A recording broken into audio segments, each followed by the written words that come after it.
भारत का प्रसिद्ध ऐतिहासिक मंदिर जो रहस्यमयी है वो कर्नाटक में हम्पी में स्थित है। मान्यता है कि हम्पी रामायण काल की किष्किंधा है। इस मंदिर में भगवान शिव के विरूपाक्ष रूप की पूजा होती है।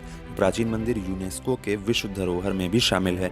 इस मंदिर की कई खासियत हैं, इससे रहस्य भी जुड़ा हुआ है। इस मंदिर के रहस्य को अंग्रेजों ने भी जानने की कोशिश की, लेकिन उन्हें सफलता नहीं मिली। भगवान विरूपाक्ष और उनकी पत्नी देवी पंपा को समर्पित इस मंदिर की विशेषता यह है कि यहाँ का शिवलिंग दक्षिण की तरफ झुका हुआ है। धार्मिक मान्यता है कि रावण ने भगवान राम से युद्ध में जीत के लिए शिव जी की आराधना की। इसके बाद भगवान शंकर जब प्रकट हुए तो रावण ने उनसे लंका में शिवलिंग की स्थापना को लेकर बात कही। रावण के बार बार प्रार्थना करने पर भगवान शिव राजी हो गए, लेकिन उन्होंने उनके सामने एक शर्त रख दी।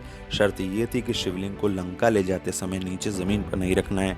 रावण शिवलिंग को लेकर लंका जा रहा था, लेकिन उसने रास्ते में एक व्यक्ति को शिवलिंग को पकड़े रहने के लिए दे दिया, लेकिन वजन ज्यादा होने की वजह से उसने शिवलिंग को जमीन पर रख दिया। तब से ही यह शिवलिंग यहीं रह गया और हजारों कोशिशों के बाद भी नहीं हिलाया जा सका।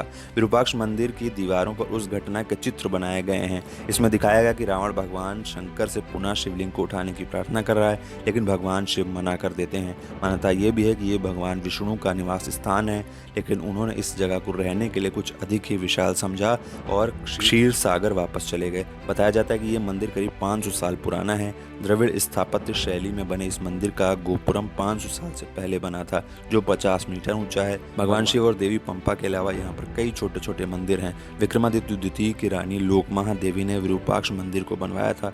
इस मंदिर को पंपावती मंदिर के नाम से भी जाना जाता है। इस मंदिर के सबसे हैरान करने वाली बात यह है कि इस मंदिर के कुछ खंभों से संगीत यानी गाने की आवाज आती है, इसलिए उनको म्यूजिकल पिलर्स भी कहते हैं। कहा जाता है कि अंग्रेजों ने खंभों से संगीत कैसे निकलता है ये जानने की कोशिश की।